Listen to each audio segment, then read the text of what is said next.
Matric परीक्षा 2022 बस कुछ दिनों के बाद ही शुरू हो जाएगा। और जैसा कि आप सभी लोगों को पता है कि पहला दिन मैथ है और दूसरा दिन साइंस यानी कि विज्ञान है। और आप लोग यह भी जानते हैं कि सबसे ज्यादा टफ सब्जेक्ट कोई अगर होता है तो मैथ और साइंस ही होता है। मैथ और साइंस में अगर परीक्षा अच्छे से चल जाता है तो बाकी सब्जेक्ट में हमें उतना डर नहीं लगता जितना कि मैथ और साइंस से लगता है। और मैथ का तैयारी तो आप लोग रेगुलर कर रहे हैं, सब्जेक्टिव ऑब्जेक्टिव सब चीज का प्रैक्टिस कर रहे हैं। लेकिन साइंस में 3 सब्जेक्ट होता है, फिजिक्स, केमिस्ट्री और बायोलॉजी। इसलिए इसमें नंबर ऑफ क्वेश्चन ज्यादा होता है और आपको ज्यादा याद करना पड़ता है।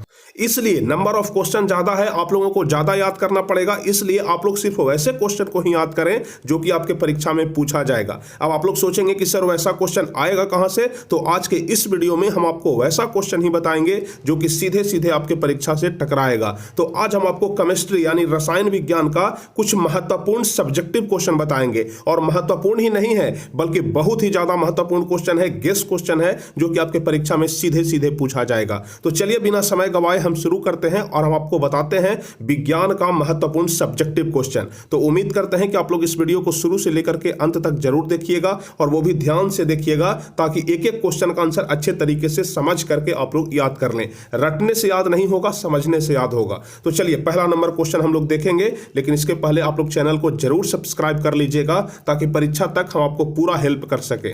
तो सबसे पहला नंबर क्वेश्चन हम लोग देखेंगे और यह वाला क्वेश्चन आपके परीक्षा में हर हाल में छपेगा, बिल्कुल आपके परीक्षा में आएगा। अवक्षेपण अभिक्रिया से आप क्या समझते हैं? क्वेश्चन तो लाजवाब है लेकिन बहुत ही ज्यादा आसान है। तो आसान प्रश्न को बिल्कुल अच्छे तरीके से कैसे याद करना है या फिर कठिन से कठिन प्रश्न को कैसे याद करना है, सब कुछ हम आपको बताएंगे। और पूरे दावे के साथ कहते हैं कि जो भी क्वेश्चन बताएंगे हम आपको याद करवा करके ही मानेंगे, क्योंकि बताने का तरीका ही मेरा ऐसा है कि आपको याद होगा ही होगा। तो चलिए पहला नंबर क्वेश्चन देखते हैं। अवक्षेपण अभिक्रिया से आप क्या समझते हैं? देखिए नाम में ही इसका परिभाषा छुपा हुआ है। अवक्षेपण अभिक्रिया यानी कि वैसी अभिक्रिया जिसमें अवक्षेप बन रहा हो, बस उसे हम लोग अवक्षेपण अभिक्रिया कहते हैं। अब इसको अगर अच्छे तरीके से सजा करके लिखेंगे तो कैसे लिखेंगे आप लोग ध्यान से समझिए। वैसी अभिक्रिया जिसमें 2 विलयन संयोग करके अवक्षेप पदार्थ का निर्माण करता है। जैसे मान लिया जाए कि जब अभिक्रिया हो रहा है तो अकेले तो अभिक्रिया नहीं होगा, कोई एक पदार्थ अभिक्रिया नहीं कर सकता है। जब भी अभिक्रिया होगा तो 2 पदार्थ जब मिलेगा, 2 विलयन जब मिलेगा तभी अभिक्रिया होगा। तो बस उसी चीज को हम लोग लिखेंगे कि वैसी अभिक्रिया जिसमें 2 विलयन संयोग करके अवक्षेप पदार्थ का निर्माण करता है तो उसे ही हम लोग अवक्षेपण अभिक्रिया कहते हैं। यानी कि 2 विलयन को मिला दिए और अगर अवक्षेप पदार्थ बन गया तो उसे ही हम लोग अवक्षेपण अभिक्रिया कहते हैं। अब एग्जाम्पल आप लोगों को जरूर लिखना है। एग्जाम्पल नहीं लिखिएगा नंबर काट लिया जाएगा, एग्जाम्पल के साथ लिखिएगा पूरा नंबर मिलेगा। तो यहां पर एग्जाम्पल हम लोग लिखेंगे कि सिल्वर नाइट्रेट तथा सोडियम क्लोराइड के संयोग से सिल्वर क्लोराइड तथा सोडियम नाइट्रेट का निर्माण होता है। जैसे नीचे हम रिएक्शन भी लिख दिए हैं, आप लोग यहां से देखिए ज्यादा बेहतर तरीके से समझ में आएगा। AgNO3, AgNO3 का पूरा नाम क्या होता है? जल्दी से आप लोग कमेंट करके बताइए। तो AgNO3 का पूरा नाम क्या होता है? फटाफट से आप लोग कमेंट करके बताइए।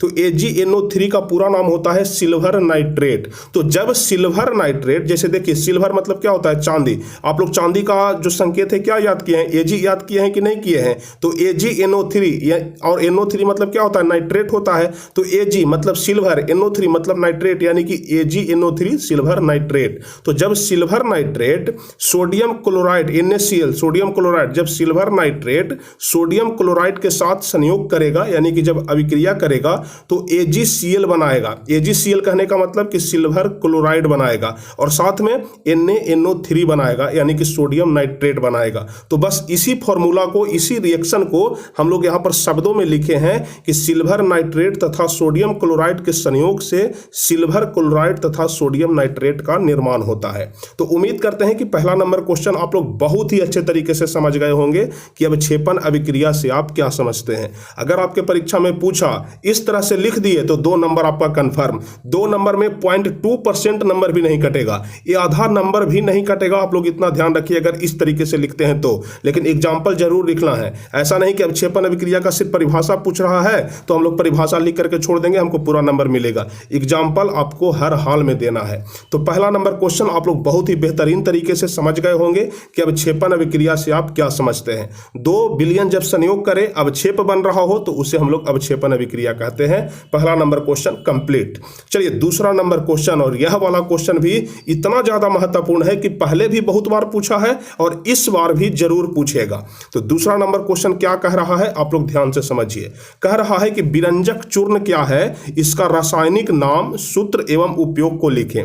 देखिए विरंजक चूर्ण जिसको ब्लीचिंग पाउडर बोलते हैं, तो उसके बारे में कहने के लिखने के लिए बोल रहा है कि विरंजक चूर्ण क्या है, इसका रासायनिक नाम क्या होता है, रासायनिक सूत्र क्या होता है और इसका उपयोग कहां कहां पर होता है, इसके बारे में लिखना है। तो यह लघु तरीके का प्रश्न है, तो चाहे 4 क्वेश्चन जोड़ दो चाहे 5 क्वेश्चन जोड़ दो, हम जवाब देंगे तो छोटा ही देंगे, ज्यादा लंबा चौड़ा जवाब नहीं देंगे, क्योंकि विरंजक चूर्ण के बारे में पूछ रहा है, वो भी लघु उत्तरीय प्रश्न में। तो छोटा जवाब 3 से 4 लाइन 5 लाइन में हम लोग देंगे, इससे ज्यादा बिल्कुल नहीं देंगे। इससे ज्यादा जवाब अगर दे रहे हैं तो समय का बर्बादी है, आपको नंबर 2 ही मिलना है। ऐसा नहीं कि एक पेज में अगर इसको लिख दीजिएगा तो नंबर 5 मिल जाएगा। लघु तरीके का है भाई साहब, तो आपको 2 ही नंबर मिलेगा। तो चलिए इसका जवाब हम लोग कैसे लिखेंगे समझते हैं। पहले हम लोग देखते हैं कि विरंजक चूर्ण क्या है, यानी कि ब्लीचिंग पाउडर क्या है। तो आप लोग समझिए, इसका जवाब हम लोग लिखेंगे कि ब्लीचिंग पाउडर का रासायनिक नाम कैल्शियम ऑक्सीजन डाइक्लोराइड है। ध्यान रखिएगा, ब्लीचिंग पाउडर का रासायनिक नाम कैल्शियम ऑक्सीजन डाइक्लोराइड है, जिसका अणुसूत्र CaOCl2 और इसे ही विरंजक चूर्ण कहा जाता है। यानी कि यदि हम लोग इसका रासायनिक नाम और सूत्र लिख दिए और लास्ट में लगा देंगे कि इसे ही हम लोग ब्लीचिंग पाउडर कहते हैं या फिर विरंजक चूर्ण कहते हैं। विरंजक चूर्ण क्या है इसको अलग से नहीं लिखना है, उसी तरह से मिला करके लिखना है कि जिसमें हमारा जो बाद में क्वेश्चन पूछ रहा है वह भी उसमें सम्मिलित हो जाए। तो हम लोग क्या लिखेंगे, ब्लीचिंग पाउडर का रासायनिक नाम कैल्शियम ऑक्सीजन डाइक्लोराइड है, जिसका अणुसूत्र CaOCl2 है और इसे ही विरंजक चूर्ण या फिर ब्लीचिंग पाउडर कहा जाता है। अब इसका उपयोग कहां कहां पर होता है हम लोग समझेंगे। सबसे पहला उपयोग कपड़ा तथा कागज उद्योग में, ब्लीचिंग पाउडर का उपयोग होता है कपड़ा तथा कागज उद्योग में। दूसरा उपयोग जल को शुद्ध करने में। अगर आप लोगों के घर में कुआं होगा या फिर आसपास में कहीं भी अगर कुआं होगा तो आप लोग देखते होंगे कि समय समय पर उसमें ब्लीचिंग पाउडर का छिड़काव किया जाता है। क्यों किया जाता है, क्योंकि जो सूक्ष्म कीटाणु है वह मर जाए और कोई भी आदमी अगर इसका पानी पिए तो उसको शुद्ध पानी मिले, यानी कि उस पानी को पीने से कोई रोग बीमारी नहीं हो, इसलिए उसमें ब्लीचिंग पाउडर को डाला जाता है। तो जल को शुद्ध करने के लिए भी ब्लीचिंग पाउडर का उपयोग किया जाता है। तीसरा हो जाएगा लॉन्ड्री में रंगों को छुड़ाने के लिए, और उसके बाद चौथा O2CO2 गैस निर्माण करने के लिए, यानी कि ऑक्सीजन गैस क्लोरीन गैस निर्माण करने में भी विरंजक चूर्ण का उपयोग किया जाता है। उसके बाद पांचवा, अगर आप लोग और ज्यादा उपयोग लिखना चाहें तो लिख सकते हैं कि नालियों में इसका छिड़काव करते हैं। नालियों में क्यों करते हैं, क्योंकि जो सूक्ष्म कीटाणु है वह आसानी से मर जाए। तो विरंजक चूर्ण का बहुत जगह पर उपयोग होता है। उजले कलर का एक पाउडर होता है, उसे ही हम लोग विरंजक चूर्ण कहते हैं। तो उम्मीद करते हैं कि विरंजक चूर्ण के बारे में यदि आपके परीक्षा में पूछ दे तो अब आप लोग इस तरीके से लिखेंगे, और अगर इस तरीके से लिखेंगे तो 2 नंबर आपका कंफर्म। 1 नंबर भी आपका नहीं काटेगा। परीक्षा में कॉपी जांच करने वाले के पास इतना दम नहीं है कि इस प्रकार का जवाब देखने के बाद भी वह आपके नंबर पर कटौती कर दे, उसके पास इतना हिम्मत नहीं है। क्योंकि जब आप जवाब लिखते हैं सटीक रूप से तो नंबर काटने से वह भी डरता है, ठीक है, इसलिए आपका नंबर नहीं काटेगा। तो यहां पर दूसरा नंबर क्वेश्चन आप लोग भली भांति समझ गए होंगे, किसी प्रकार का कोई दिक्कत नहीं होगा। अब तीसरा नंबर क्वेश्चन, धातु कर्म क्या है। धातु कर्म क्या है, इसके विभिन्न चरणों को लिखें। बहुत ही ज्यादा लाजवाब क्वेश्चन और आपके परीक्षा में हर हाल में पूछेगा। आज हम सिर्फ वैसे क्वेश्चन ही आपको बताएंगे जो कि आपके परीक्षा में पूछेगा। तो चलिए हम लोग समझते हैं कि धातु कर्म क्या है, इसके विभिन्न चरण कौन कौन से हैं। तो ध्यान रखिएगा, सबसे पहले धातु कर्म का परिभाषा लिखेंगे कि अयस्कों से शुद्ध धातु प्राप्त करने की क्रिया को ही धातु कर्म कहते हैं। अयस्कों से शुद्ध धातु प्राप्त करने की क्रिया को ही क्या कहते हैं, धातु कर्म कहते हैं। इसके मुख्य चरण क्या क्या है, तो पहला है अयस्कों का सांद्रण। सबसे पहले अयस्कों का सांद्रण किया जाता है। दूसरा है निस्तापन। तीसरा है भर्जन या जारण। देखिए जारण और भर्जन में क्या अंतर है, यह भी क्वेश्चन बार बार पूछा जाता है कि भर्जन और जारण में क्या अंतर है। तो इस क्वेश्चन का जवाब भी हम आपको बताएंगे, लेकिन आगे बताएंगे। फिलहाल हम लोग यहाँ पर धातु कर्म के चरण को समझ रहे हैं। तो सबसे पहला हम आपको क्या बताएं, अयस्कों का सांद्रण। दूसरा क्या बताए, निस्तापन। उसके बाद क्या बताए, भर्जन या जारण। उसके बाद चौथा क्या बताए, फ्रागलन एवं अवकरण। और पांचवा बताए परिष्करण एवं शुद्धिकरण। तो कुल 5 चरण होते हैं धातु कर्म के। पांचों चरण को आप लोग बिल्कुल कंठस्थ याद कर लीजिएगा। और धातु कर्म का परिभाषा तो एकदम चटनी है कि अयस्कों से शुद्ध धातु प्राप्त करना ही क्या कहलाता है, धातु कर्म कहलाता है। तो धातु कर्म का परिभाषा याद करना ज्यादा कठिन नहीं है, उसके चरण को याद करना कठिन है। तो चरण को आप लोग इस तरीके से अगर याद करते हैं और अगर परीक्षा में इस तरीके से लिखते हैं तो बेटा आपका 2 का 2 नंबर पूरा कंप्लीट। 2 नंबर में 1 नंबर भी नहीं कटेगा, हम पूरे दावा के साथ कहते हैं। 0.00002% नंबर भी नहीं कटेगा, हम पूरे दावा के साथ कहते हैं। क्योंकि लेकिन शर्त क्या है कि आपको इस तरीके से लिखना है। तो चलिए तीसरा नंबर क्वेश्चन भी आप लोग समझ गए होंगे। चौथा नंबर क्वेश्चन क्या कह रहा है, हम लोग देखते हैं। कह रहा है कि श्वसन को ऊष्माक्षेपीय विक्रिया क्यों कहते हैं।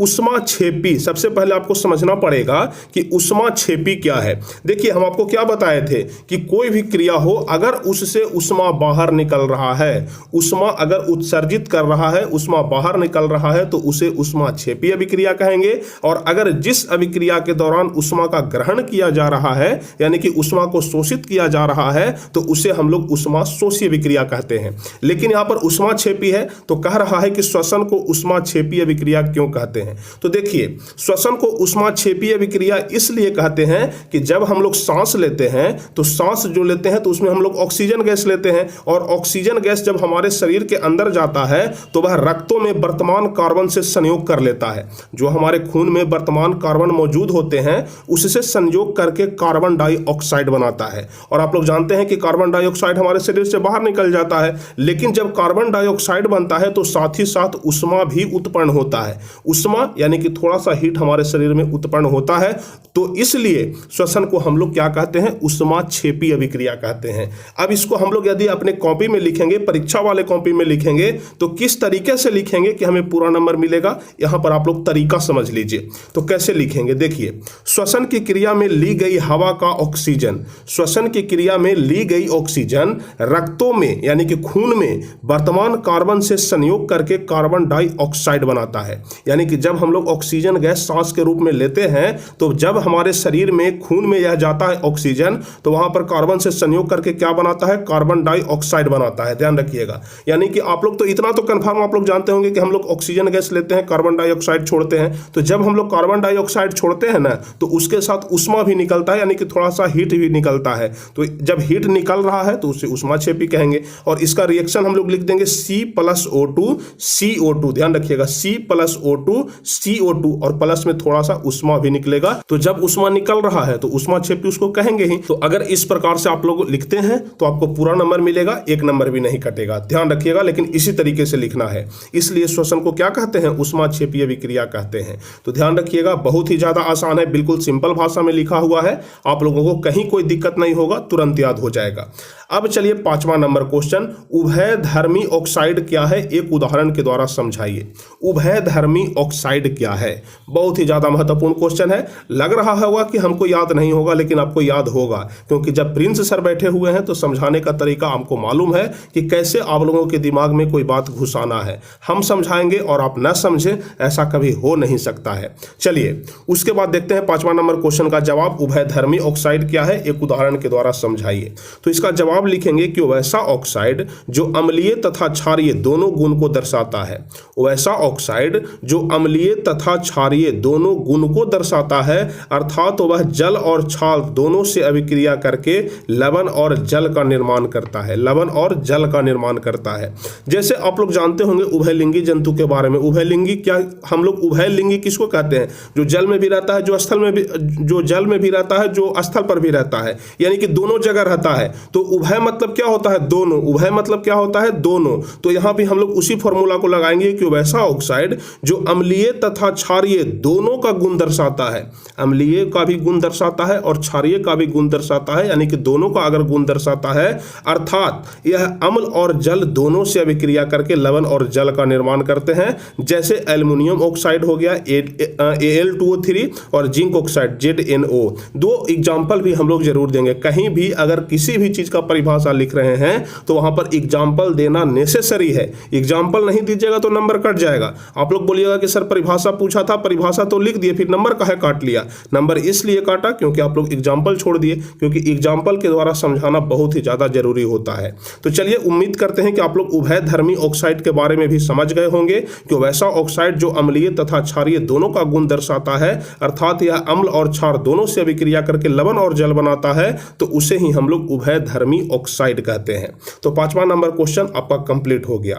अब छठा नंबर क्वेश्चन, धोबिया सोडा एवं बेकिंग सोडा में अंतर स्पष्ट करें। धोबिया सोडा यानी कि धोने वाला सोडा और बेकिंग सोडा यानी खाने वाला सोडा। तो धोने वाला और खाने वाला, धोने वाला और खाने वाला, इसी में अंतर लिखना है। चलिए हम आपको बताते हैं धोबिया सोडा और बेकिंग सोडा में क्या अंतर है।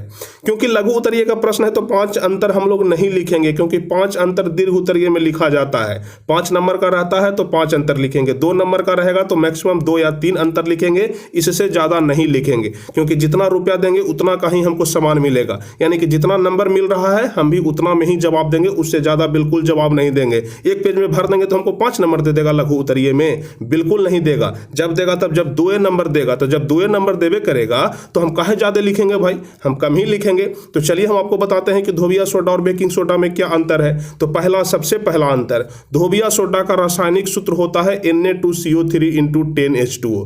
देखिए Na2CO3 × 10H2O इसका रासायनिक सूत्र होता है। और बेकिंग सोडा का रासायनिक सूत्र क्या होता है, जल्दी से आप लोग कमेंट करके बताइए। बेकिंग सोडा का रासायनिक सूत्र होता है NaHCO3। तो सबसे पहला अंतर में हम लोग रासायनिक सूत्र ही लिख देंगे, सबसे पहला अंतर में रासायनिक सूत्र ही लिख देंगे। अब दूसरा अंतर, तो दूसरा अंतर में रासायनिक नाम लगा देंगे। पहला अंतर में रासायनिक सूत्र और दूसरा में रासायनिक नाम। तो चलिए दूसरा में हम लोग रासायनिक नाम लगा देते हैं कि इसका रासायनिक नाम सोडियम कार्बोनेट है। ध्यान रखिएगा, जो धोबिया सोडा होता है इसका रासायनिक नाम क्या है, तो सोडियम कार्बोनेट है। और बेकिंग सोडा का रासायनिक नाम सोडियम बाइकार्बोनेट। ध्यान रखिएगा, सिर्फ बाई लगा देना है। धोबिया सोडा सोडियम कार्बोनेट, खाने वाला सोडा यानी कि बेकिंग सोडा सोडियम बाइकार्बोनेट। उसके बाद तीसरा अंतर, इसको साल्वे विधि द्वारा बनाया जाता है। जो धोबिया सोडा होता है इसको साल्वे विधि द्वारा बनाया जाता है, और जो बेकिंग सोडा होता है इसका निर्माण Na2CO3 के जलीय विलयन में कार्बन डाइऑक्साइड गैस जब हम लोग प्रवाहित करते हैं तब यह बनता है। Na2CO3 के जब जलीय विलयन में कार्बन डाइऑक्साइड गैस को प्रवाहित करते हैं तब बेकिंग सोडा का निर्माण होता है। तो उम्मीद करते हैं कि धोबिया सोडा और बेकिंग सोडा में अंतर अगर आपके परीक्षा में पूछ दे, वो भी लघु उत्तरीय में पूछ दे, तो यह 3 अंतर लिखेंगे और 2 नंबर हम उससे ले लेंगे। जो कॉपी जांच करने वाला है उससे 2 नंबर ले लेंगे, 3 अंतर लिख करके, यानी कि मात्र 5 लाइन लिख करके 2 नंबर हम ले लेंगे।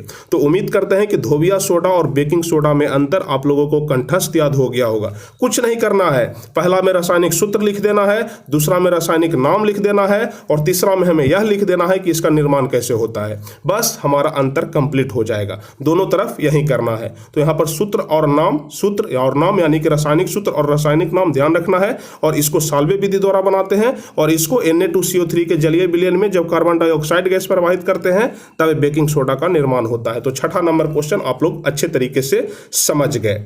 अब यहाँ पर जो 7वां नंबर क्वेश्चन है इसमें कह रहा है कि निस्तापन एवं भर्जन में क्या अंतर है, सल्फाइड अयस्कों का सांद्रण किस प्रक्रम द्वारा किया जाता है। बहुत ही ज्यादा महत्वपूर्ण क्वेश्चन है, तो चलिए हम लोग इसको भी समझ लेते हैं, और लगभग यह अंतिम क्वेश्चन ही होगा। इसके बाद देखेंगे बता सकते हैं या फिर नहीं भी बताएंगे, या फिर अगले वीडियो में बताएंगे, लेकिन 7वां नंबर क्वेश्चन महत्वपूर्ण है इसलिए हम आपको बता देते हैं।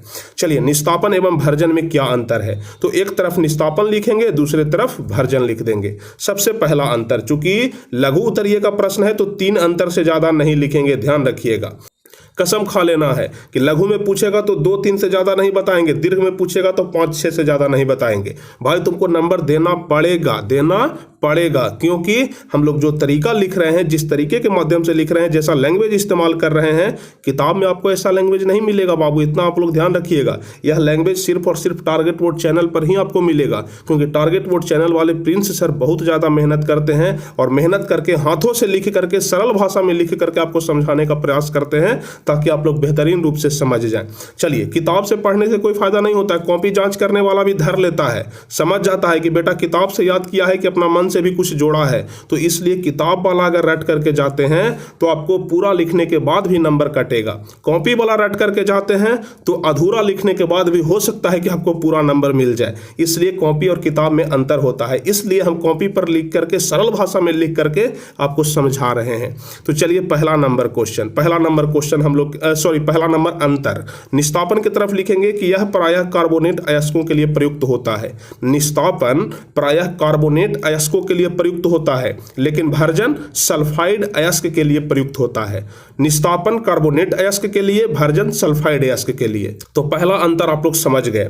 दूसरा अंतर, इसमें अयस्कों को सीमित वायु की उपस्थिति में गर्म किया जाता है। निस्तापन में अयस्कों को सीमित वायु की उपस्थिति में गर्म किया जाता है, लेकिन भर्जन में अयस्क को वायु की उपस्थिति में गर्म किया जाता है। अयस्क को वायु की उपस्थिति में गर्म किया जाता है।